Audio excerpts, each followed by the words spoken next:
Vamos abrir a palavra de Deus, meus irmãos, no livro de Gênesis, no capítulo 23. Vamos fazer a leitura deste capítulo, que será objeto do nosso estudo e reflexão nessa manhã. Livro de Gênesis, capítulo 23. Vou ler e peço a você que acompanhe a leitura.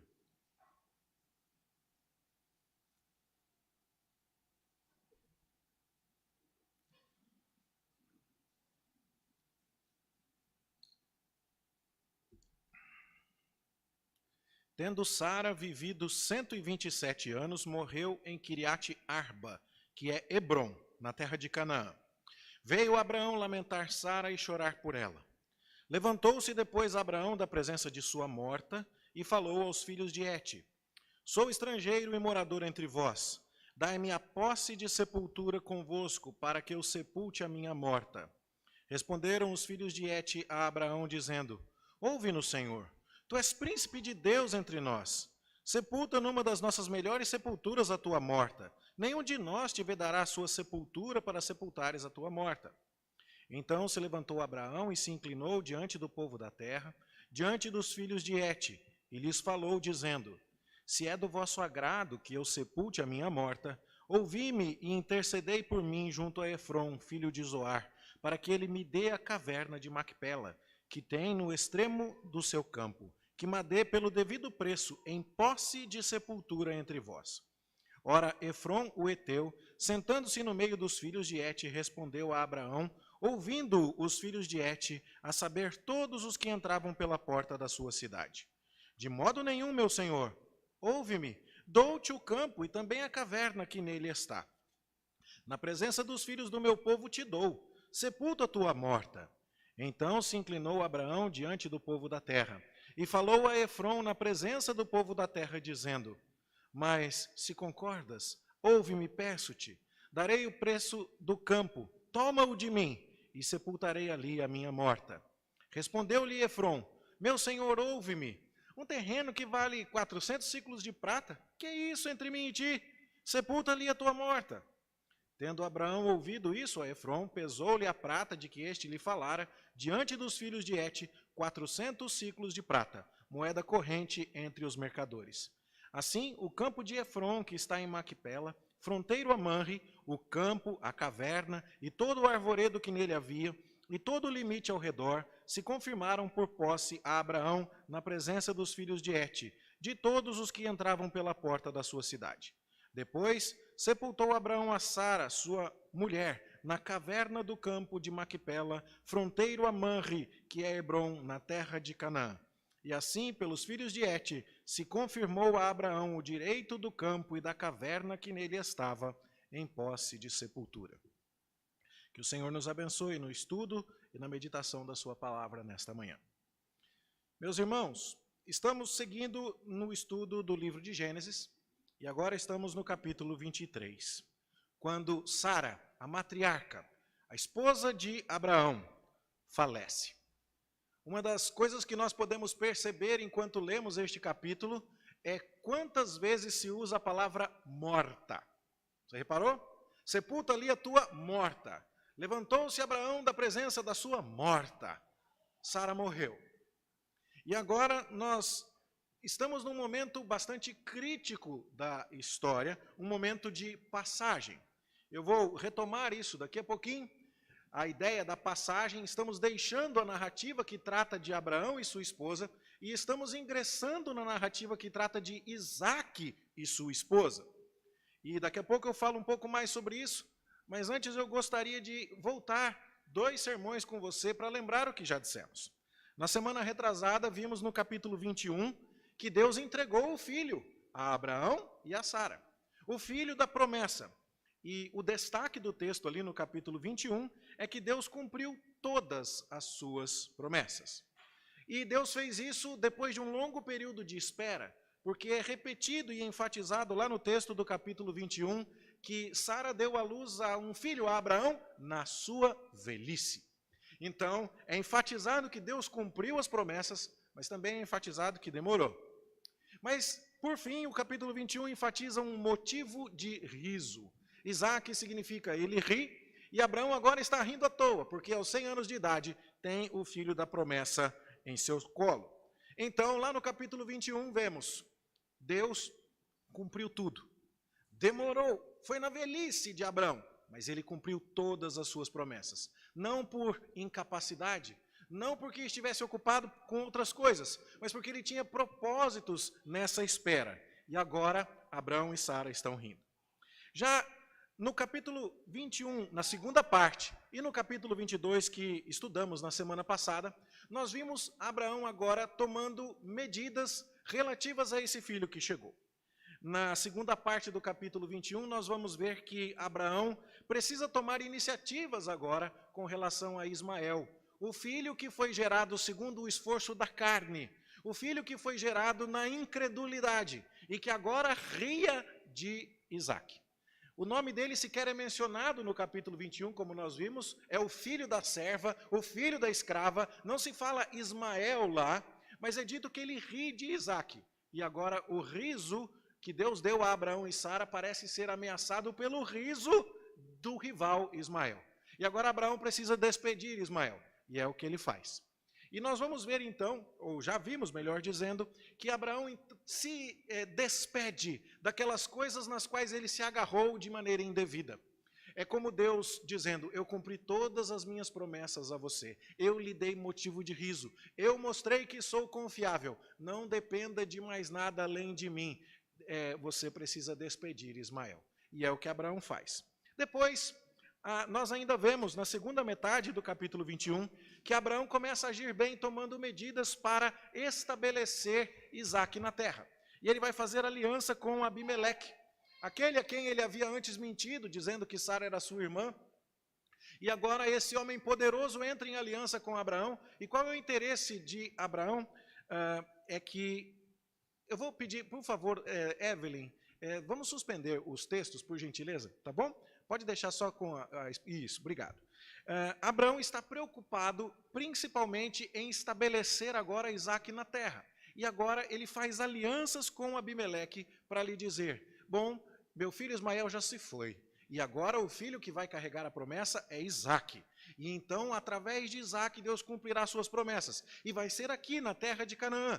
Então, Abraão começa a agir bem agora, estabelecendo alianças políticas que vão garantir a prosperidade, a paz e o progresso de Isaque na terra prometida. Muito bem.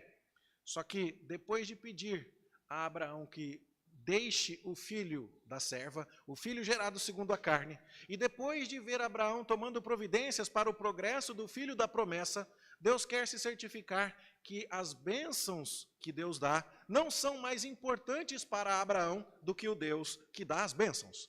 E agora então Deus diz, você vai sacrificar Isaque.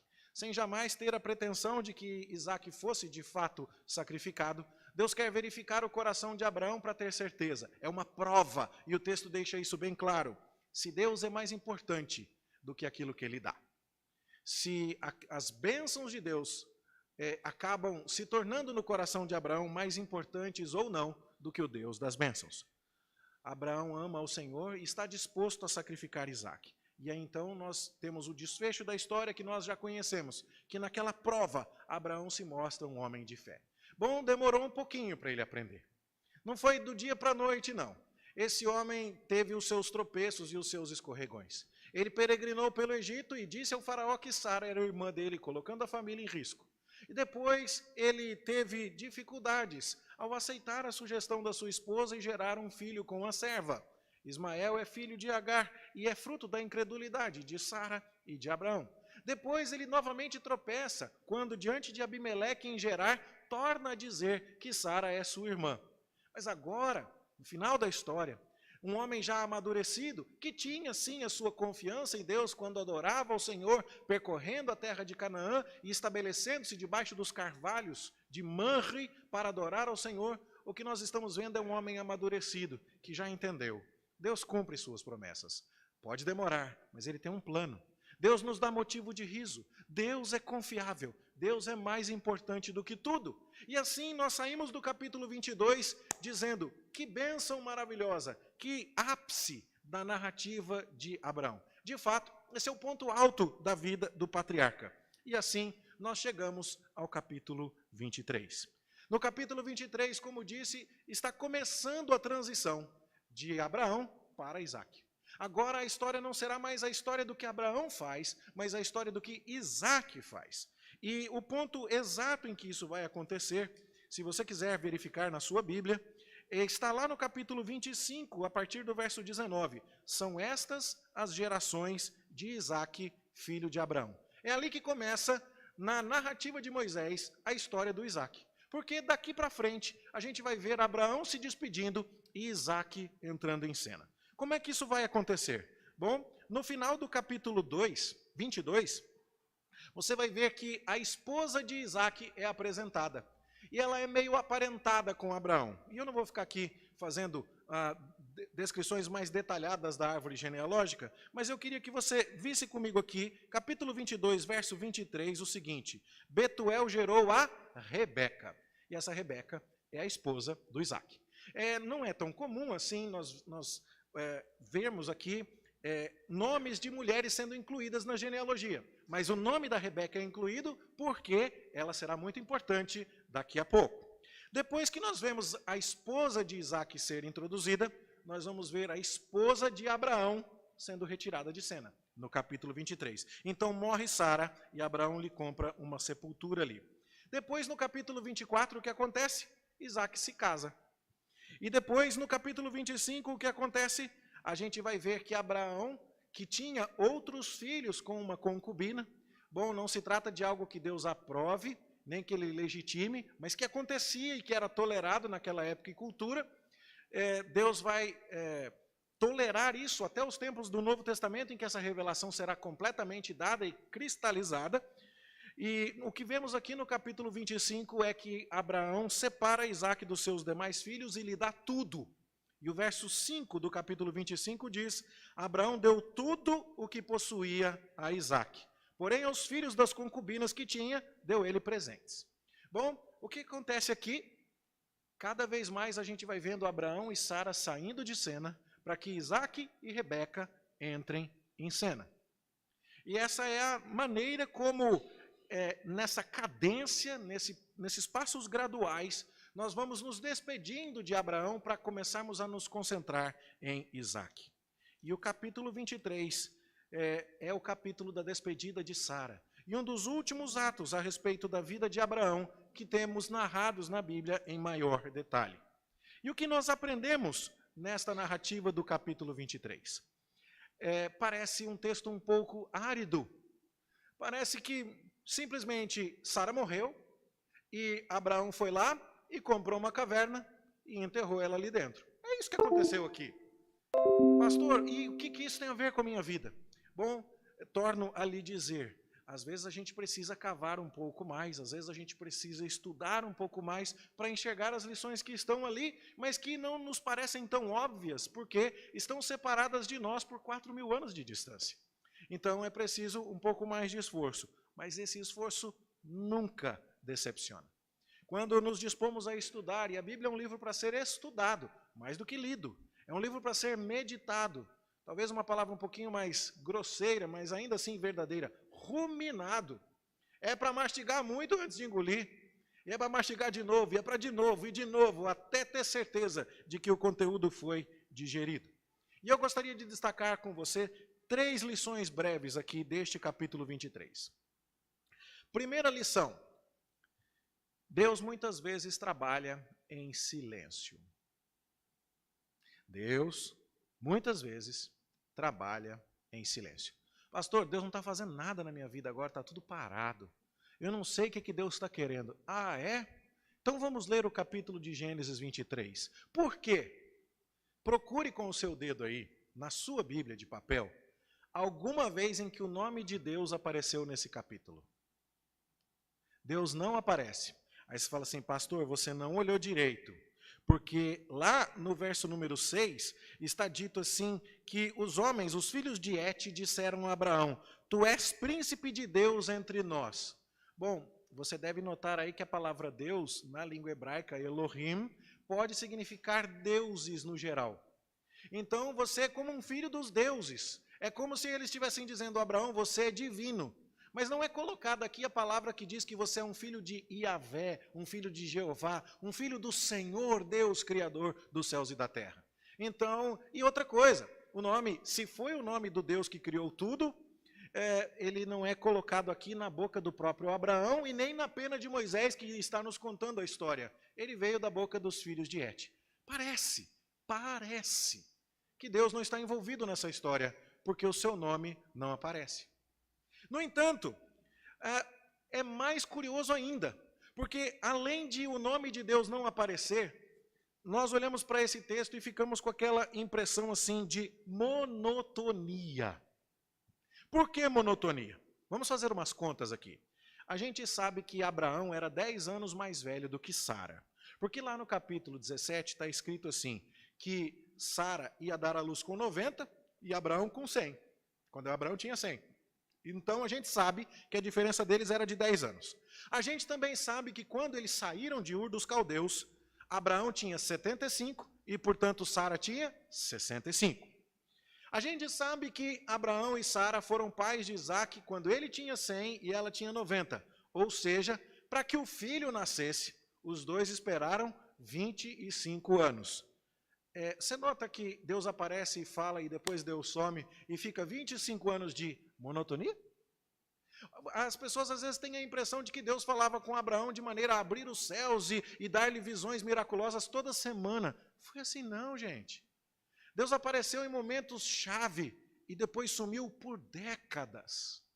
E aqui isso nem começou a ficar interessante ainda, porque o começo do capítulo diz assim que Sara viveu 127 anos. É a única mulher na Bíblia de quem se fala qual foi a idade na hora de morrer. É uma homenagem significativa à matriarca. Mas se Sara tinha 127, Abraão tinha 137, certo?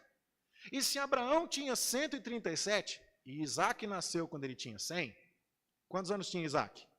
37.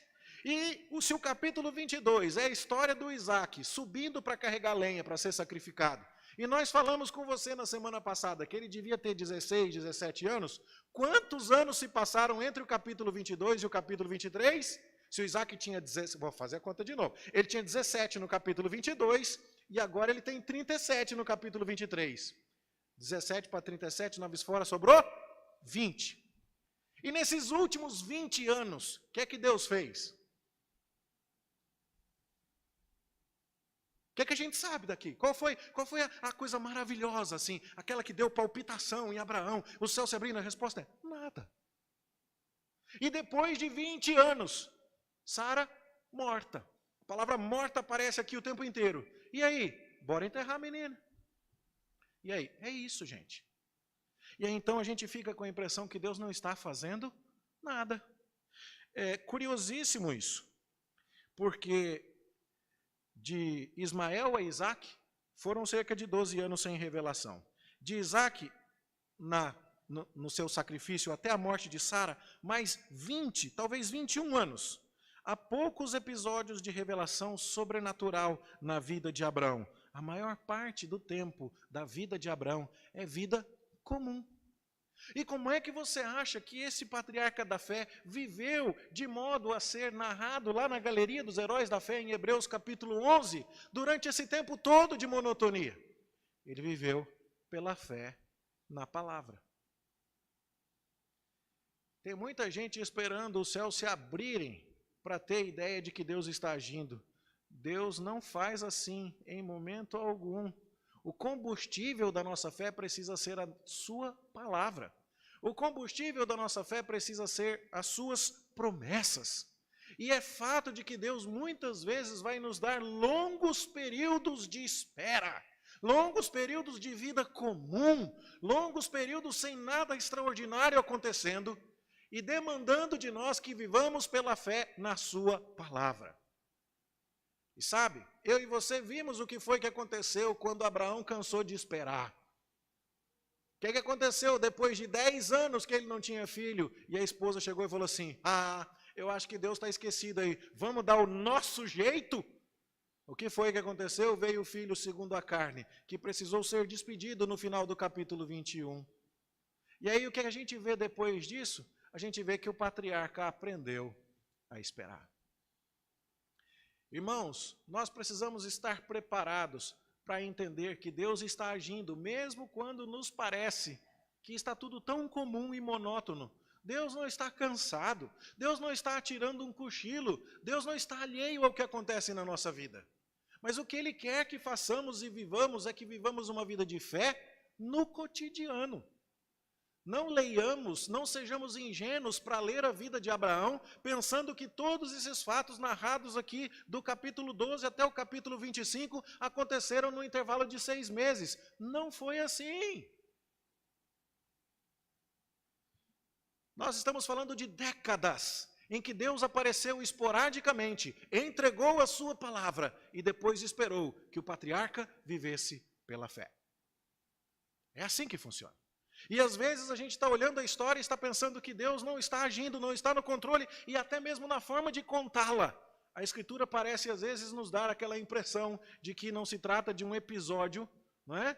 Diretamente envolvido com a ação de Deus. Nós sabemos que não é assim. Cuidado quando você espera os céus se abrirem, para você ter certeza que está na hora de voltar para o culto.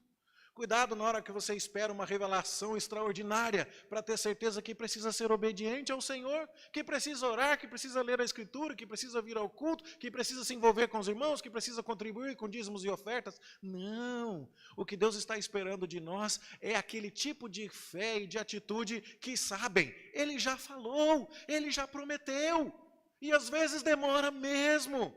E aconteceu que quando Isaac foi gerado, Abraão era velho, mas Deus cumpriu todas as suas promessas e deu motivo de riso para ele. Então vamos lá, meus irmãos, e vamos agir e viver e adorar ao Senhor em tempos de monotonia, em tempos de aparente silêncio do Senhor. Vivamos e obedeçamos. Mas o fato de o nome de Deus não aparecer aqui não quer dizer que Deus não está agindo, como eu já destaquei. Então a gente pode tirar uma segunda lição aqui. A gente pode aprender a esperar. Pastor, mas você já falou sobre isso, porque lá no capítulo 21, o Isaac nasceu depois que Abraão esperou 25 anos. Eu gostaria de dizer para você que essa não foi a maior espera da vida de Abraão. Como assim, pastor? 25 anos esperando por um filho não foi a maior espera da vida de Abraão. Sabia? E a primeira maior espera, a campeã da top 5 list de esperas de Abraão, ganha desses 25 anos por mais do que o dobro. Vamos fazer outras contas aqui? Abraão esperou 25 anos para Isaac nascer, não foi? Pois é, mas Deus também tinha prometido a Abraão que ia lhe dar a posse da terra. E lá em Gênesis 17:8 está dizendo, eu vou te dar esta terra em possessão perpétua, vai ser sua propriedade. Só que lá no capítulo 12, Deus chamou Abraão e quando Abraão entra na terra de Canaã, ele fala, no verso 7 do capítulo 12, eu vou dar esta terra de Canaã a você e a sua descendência. Quantos anos Abraão tinha quando Deus falou, eu vou dar essa terra para você e para a sua descendência? 75. Quando Sara morreu agora aos 127, quantos anos Abraão tem? 137. 137 menos 75 dá 62. Faz 62 anos que Abraão está esperando um pedacinho de terra em Canaã. E até agora, ele não tem nada. Até agora ele não tem nada. E se a gente fosse conversar com ele agora e falasse assim, Abraão, você não está preocupado não? Parece que Deus não vai atender você, Abraão. São 62 anos, amigo. Ele vai dizer assim, ó, da última vez que eu achei que Deus estava demorando, você leu o que eu aprontei? Você viu o que me aconteceu? Você viu o nome da criança? Chama-se Ismael. E você viu toda a bagunça que aconteceu na minha vida? Quando eu comecei a achar que eu tinha mais urgência do que Deus para os meus próprios assuntos? Quando eu comecei a achar, não apenas que Deus não estava vendo, mas que Ele estava demorando? Não foi uma boa ideia. E agora, então, o que nós vamos ver é que, finalmente, ele vai ter um gostinho pequenininho da promessa. Por quê?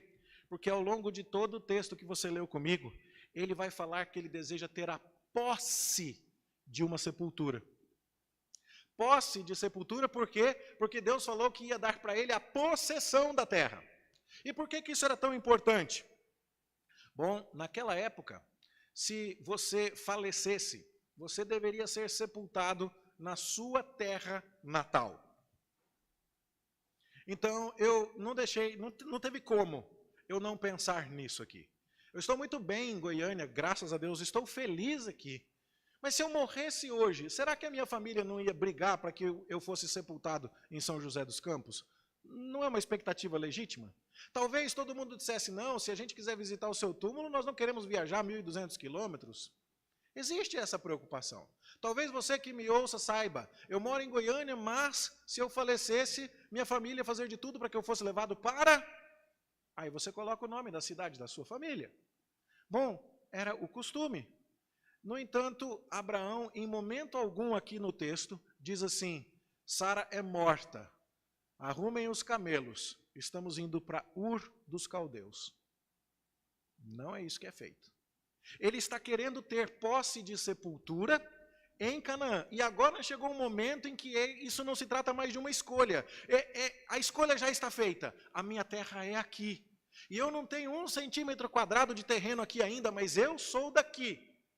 E a gente vai vendo Abraão tentando aqui, ao longo de todo o capítulo, comprar uma sepultura e ter a posse. As pessoas não queriam vender. Note que os filhos de Et são gentis com ele, dizem assim, você como um filho dos deuses aqui para nós, pode pegar qualquer sepultura que você quiser que a gente te dá. Mas a sepultura dada nestas condições não seria a posse de um terreno. Isso não seria tão seguro em termos dos futuros descendentes de Abraão poderem visitar o túmulo de seus ancestrais, quanto a posse, a compra de um terreno. Então, a gente vai vendo a negociação aqui. Embora Abraão fosse rico, respeitado, uma pessoa importante, com muitas pessoas associadas ao seu clã, ao ponto de ele ter um exército de 318 homens décadas atrás, o que você vai ver aqui é que esse homem importante, ele precisa negociar de maneira bem humilde. Eles dizem, você é um príncipe dos deuses aqui entre nós, mas Abraão vai precisar dizer assim, eu rogo a vocês que me obtenham o favor do dono do terreno aqui, de Efron, filho de Zoar, porque eu preciso de posse aqui. E a gente vai ver aqui uma coisa que não dá tempo da gente ficar se demorando, e seria mais uma curiosidade, que é aquela típica negociação oriental. Eu tive já a oportunidade de estar num mercado lá no Oriente Médio, e se você comprar alguma coisa pelo primeiro preço que lhe foi dado, você é realmente um freguês tolo. Porque normalmente você consegue sair da loja pagando cerca de 25% do primeiro preço que te foi dado. Mas tem toda uma novela, e que faz parte da emoção da compra, da adrenalina do negociante.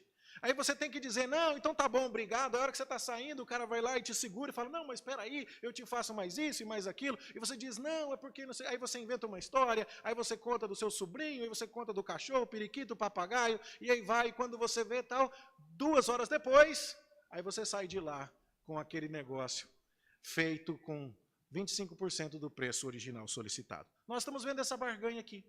E eles estão dizendo assim, pega qualquer sepultura, nós te damos. E o dar mostra uma boa vontade em servir Abraão, mas mostra uma má vontade em vender terra. Nós te damos, mas não te vendemos nada. Você pega a sepultura, mas terra você não vai comprar não. E aí então Abraão precisa novamente interceder, e aí então ele fala, eu peço o favor, e aí então eles dizem assim, o senhor quer a sepultura? Aí ele diz assim, eu te dou a sepultura e o campo. Parece que é gentileza, mas não é não. É como dizer assim, se quiser levar a sepultura, tem que comprar o campo também. É isso que está acontecendo aqui na negociação. E aí então Abraão fala assim, ótimo, então me diz o preço que eu compro o campo e a sepultura. Aí eles falam assim, não, imagina, que é isso? Não, não precisa, eu te dou, imagina, vou ficar aí brigando aí com você por causa de 400 ciclos de prata. Quer dizer, o preço foi mencionado, mas foi mencionado naquelas, como quem não queria vender. Mas tem mais um detalhe interessantíssimo aí. 400 ciclos de prata era uma facada. Daquelas que enfiar peixeiro no bucho de Abraão e sacudir assim, ó. Porque se você for olhar o preço que Davi comprou a eira de Araúna, 50 ciclos de prata, ou o preço que o profeta Jeremias comprou um terreno em Anatote, 17 ciclos de prata. Você vai ver aqui 400 ciclos de prata. É uma facada tremenda. E o curioso é que Abraão não faz a pechincha. Ele não diz, então tá, aí vai embora para ver alguém segurando ele pelo braço. Ele diz, 400 ciclos de prata? Não tem problema. 4,8 kg, cada ciclo é 12 gramas. 4,8 kg de prata. Você tem ideia de quanta prata é isso? O que dá para fazer com isso? E ele pesa e paga. E aí então ele confirma a posse de sepultura. Sabe, é assim que a gente precisa estar atento na hora de ler a Escritura. Porque veja como termina o capítulo 23. O capítulo 23, no verso 20, diz assim: E assim, pelos filhos de Et, se confirmou a Abraão o direito do campo e da caverna que nele estava em posse de sepultura. Você não acha que, se a gente estivesse prestando mais atenção na morte da Sara, o capítulo tinha que terminar assim: E assim Abraão se despediu da sua querida mulherzinha, que com tanto tempo esteve com ele. Você percebeu que a morte de Sara é um assunto menos importante aqui do que a posse da caverna de Macpela em sepultura? E não é só isso. Quando você vai nos versículos anteriores, a partir do 17, olha o que você lê. Assim, o campo de Efron, que estava em Macpela, fronteiro a Manre, o campo, a caverna e todo o arvoredo que nele havia, e todo o limite ao redor, se confirmaram por posse a Abraão, na presença dos filhos de Et, de todos os que entravam pela porta de sua cidade. Sabe o que é isso aqui? Isso aqui é uma escritura. Sabe por quê? Porque é feito o registro do nome do campo que foi vendido, o campo do Efron. É feito o registro das fronteiras da propriedade, aquele que estava fronteiro a Manre. É feita a descrição da propriedade adquirida e do seu conteúdo, o campo, a caverna e o arvoredo que nele havia.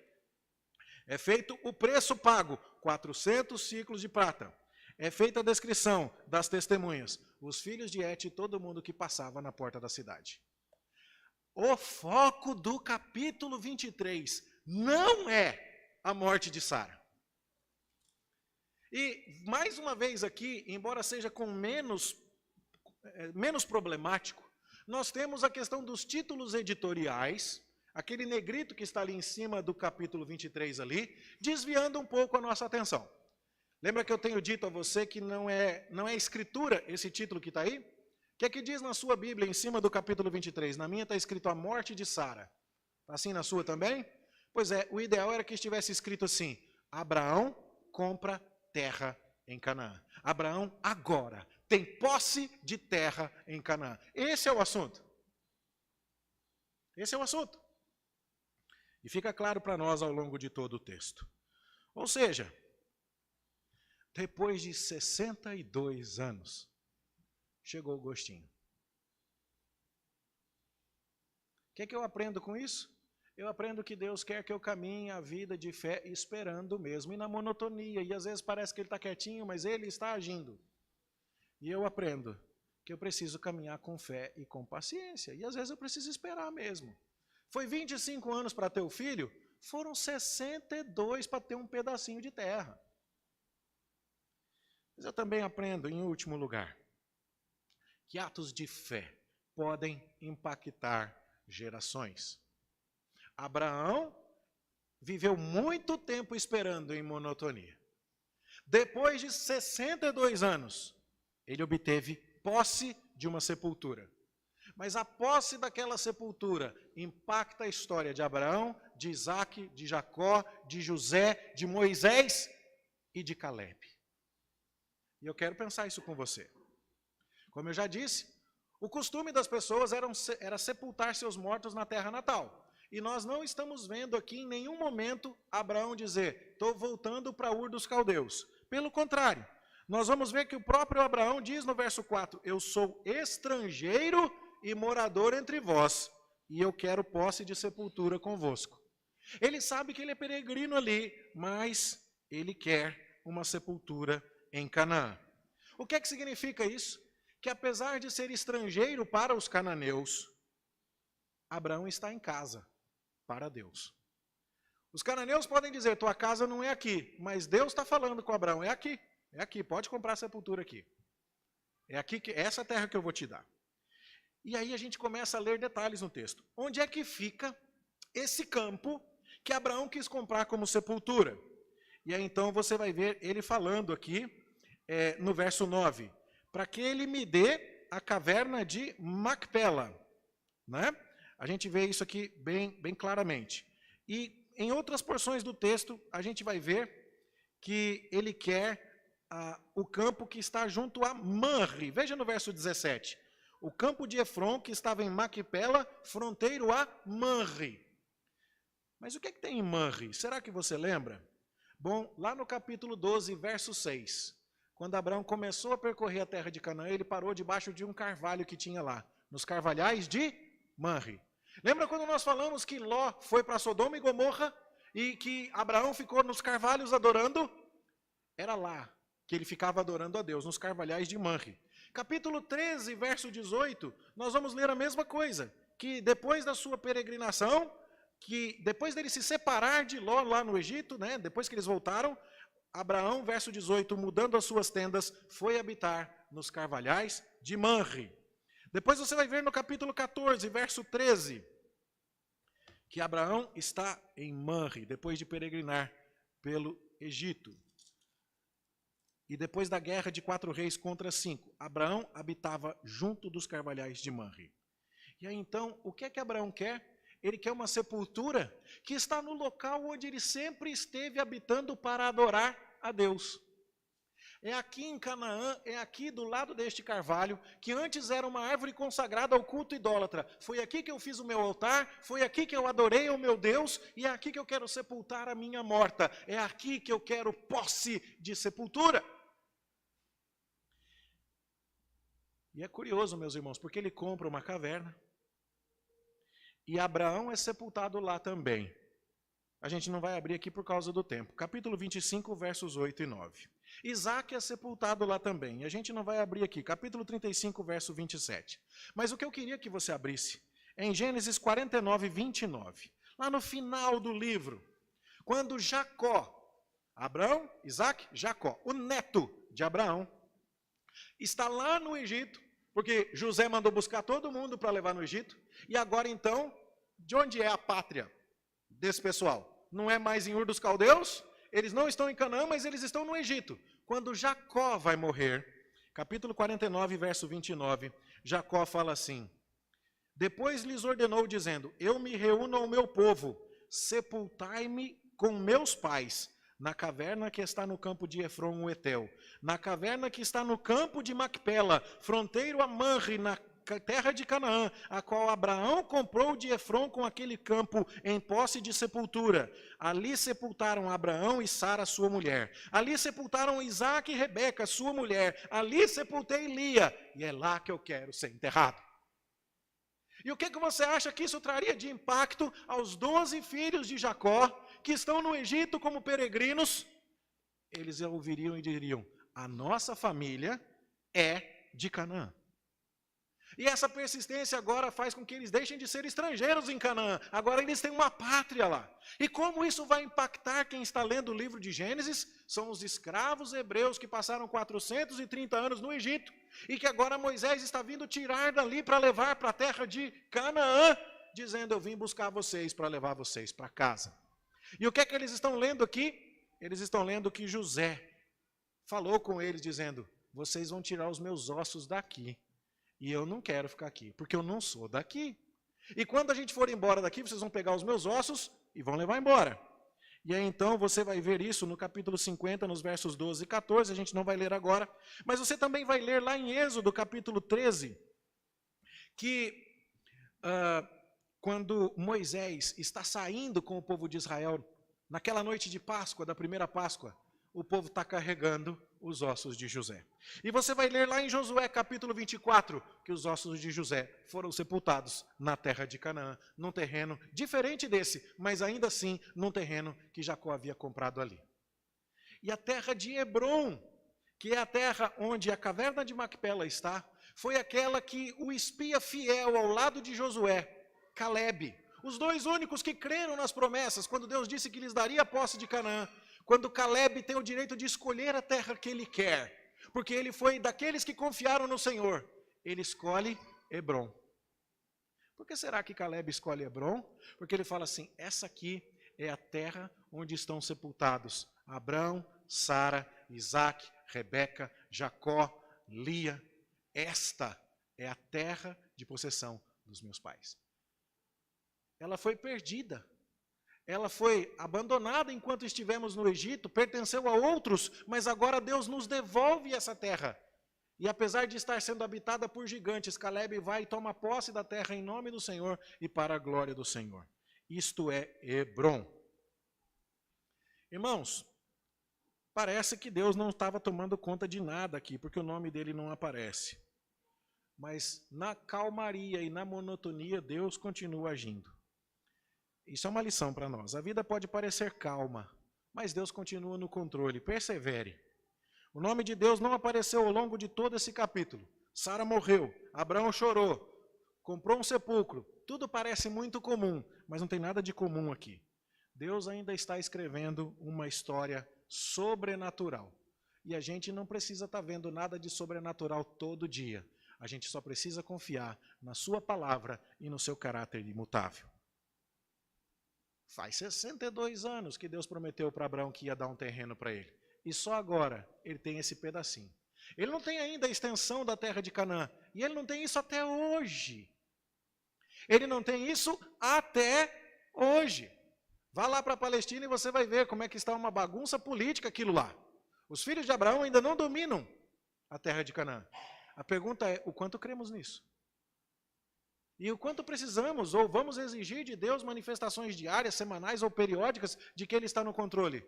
Parece-nos fácil dizer que Deus vai dar a terra de Canaã aos descendentes de Abraão, mas às vezes temos dificuldade de esperar Deus fazer as coisas dele, do jeito dele, no tempo dele. Pois então precisamos aprender a esperar.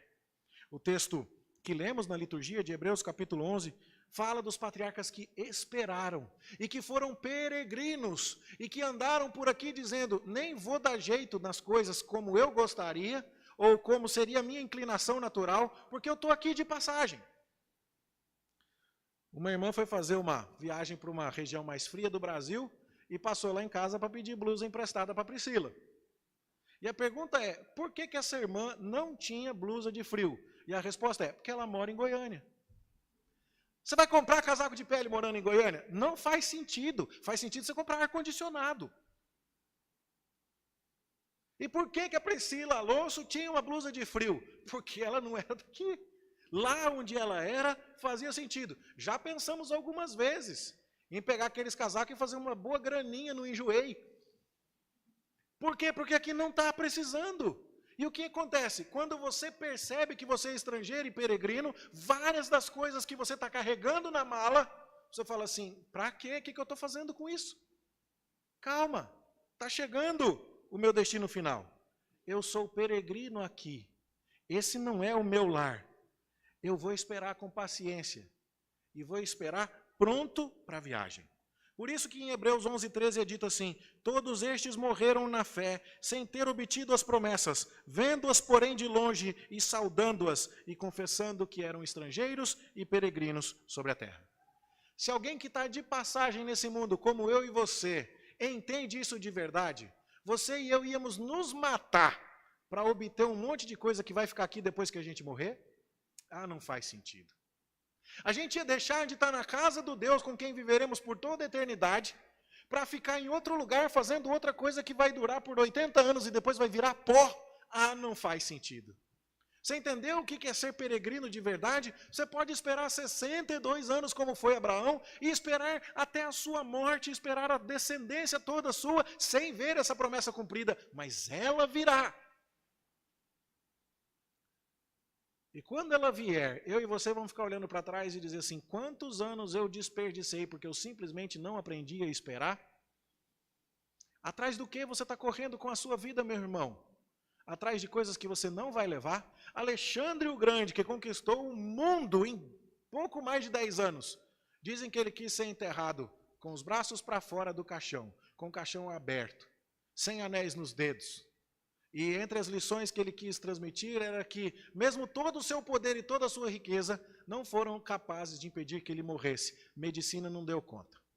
E que ele estava indo embora agora sem os anéis, porque tudo que ele conquistou ficou. Ímpios sabem disso. E nós, que somos peregrinos, sabemos disso ou não? E por fim, vale a pena eu e você nos perguntarmos: aquilo que a gente faz nos momentos de crise, nos momentos de decisão, impacta as próximas gerações. Quando Abraão falou assim: minha sepultura é aqui que eu moro, eu sou estrangeiro entre vocês, mas para Deus eu estou em casa, então eu quero posse aqui, então eu vou investir aqui, e eu vou pagar 400 ciclos de prata num terreno que não vale 50, mas eu fico aqui. A prata não é tão importante quanto a posse da terra em Canaã. Quando Jacó diz: dá um trabalho enorme ser levado até Canaã, mas é lá que eu quero ser enterrado.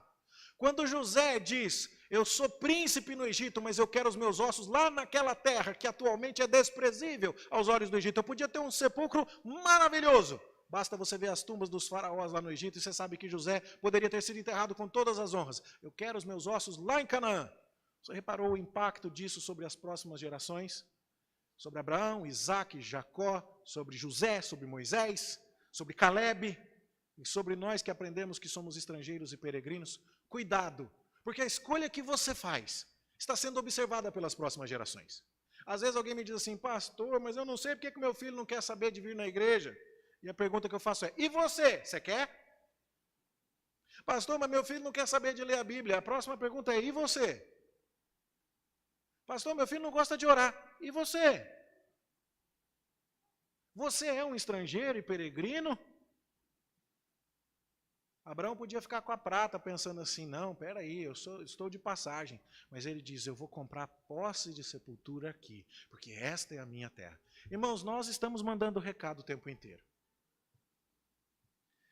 E assim, um texto onde o nome de Deus não aparece, onde a Sara aparece morta, começa a nos contar muitas lições de paciência, de fé, de perseverança e de impacto sobre a nossa vida e sobre aqueles que virão depois de nós. Que o Senhor nos abençoe e nos ajude a entender e a viver isso para a sua glória. Em nome de Jesus.